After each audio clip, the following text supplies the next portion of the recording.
Ahojte, vítajte na kanáli Fasting Fit. Dnešná téma videa bude veľmi zaujímavá, pretože zase sa dostávame k téme, ktorú používame každý jeden deň, alebo čo používame, téma mlieko a laktóza. No ale ešte predtým, ako prejdem k téme, tak vás chcem poprosiť, aby ste sa pozreli do popisu tohto videa, kde nájdete Fasting Fit kurz. Je to kurz, ktorý sa zameriava na chudnutie v rámci toho, že môžete jesť čokoľvek, ale vlastne chudnete, len sa obmedzujete v časovom okne. Takže môžete jesť čokoľvek a chudnete, to chce proste každý. Takže sa pozrite do popisku videa a my sa poďme pozrieť na mlieko a laktózu. Ľudia ako jediné cicavce konzumujú mlieko aj po útlom detstve. Schopnosť stráviť do väčšej či menšej miery mliečny cukor, teda laktózu, nám spríjemňuje svet lahodných a výživných mliečnych výrobkov. Na dnešnom videu sa zameriame na to, ako sa smotaná, ako sa zmrzlina robí, ako sa pripravuje sušené mlieko a tak ďalej, takže určite sledujte video ďalej. Čo všetko je v mlieku, vám vysvetlím v nasledujúcich sekundách. Mlieko vzniklo ako prvá potravina pre mláďatá cicavcov. Predstavuje bohatú zásobu živín, ktoré slúžia ako zdroje energie a umožňujú rast a budovanie tela. Bábätka prežijú na mlieku celé mesiace a dospelí od toho nemajú ďaleko, hoci mlieko im nedodá vitamín B alebo vitamín C, vlákninu či železo. Mlieka rozličných živočíšnych druhov zvyčajne obsahujú rovnaké živiny, no v odlišných pomeroch. No a povieme si teraz o nejakej širokej škále mliečnych výrobkov. Takže pripravil som vám tu takéto 4 otázky, na ktoré vám postupne v pár sekundách odpoviem na každú jednu, takže pozorne počúvajte. Ako sa vyrába smotana? V neošetrenom čerstvom mlieku vzniká smotana prirodzene. Je to emúzia, ktorá sa oddelí vplyvom gravitačnej sily.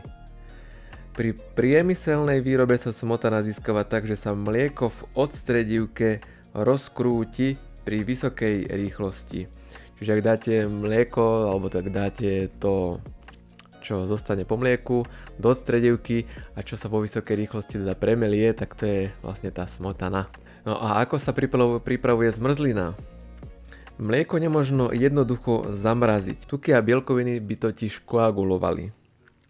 Namiesto toho sa zároveň mrazí a rozkrúca, aby do zmesi prenikal vzduch. Kryštáliky ľadu zamrzajú rovnomernou rýchlosťou, vďaka čomu vzniká jemná a stála textúra. Určite z nás každý pozná zmrzlinu, takže už si viete predstaviť ten hotový výrobok, ktorý je výborný, pokiaľ je zmiešaný so smotanou, samozrejme. Potom tu máme kondenzované mlieko, teda ako sa vyrába kondenzované mlieko, otázka číslo 3. Ak sa pri varení mlieka vyparí polovica vody, vznikne kondenzované mlieko. Má dlhšiu trvanlivosť, pretože mikroorganizmy spôsobujúce kazenie pri odstránení značnej časti vody neprežijú. Na zlepšenie chuti sa často pridáva cukor, takže kondenzované mlieko, takisto myslím, že každý z nás pozná také sladké mlieko, pri ktorom si človek myslí, že je strašne veľa cukru a je to tak. No a ako sa pripravuje sušené mlieko? Ak sa vyparí až 90% vody, vznikne vysoko koncentrovaný sirup, ktorý sa suší rozprašovaním.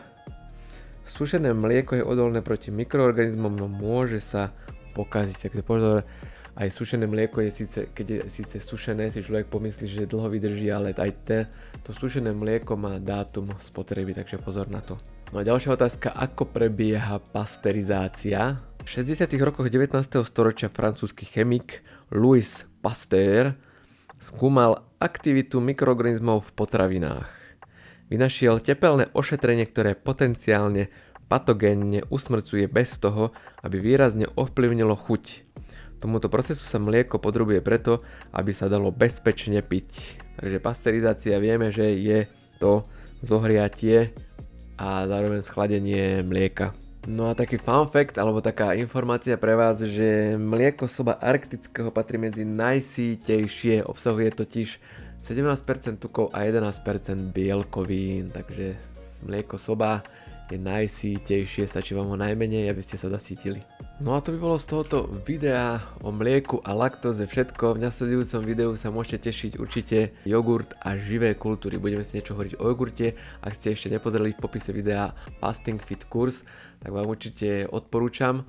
No a už sa vidíme o pár dní pri ďalšom videu jogurt a živé kultúry. Ahojte.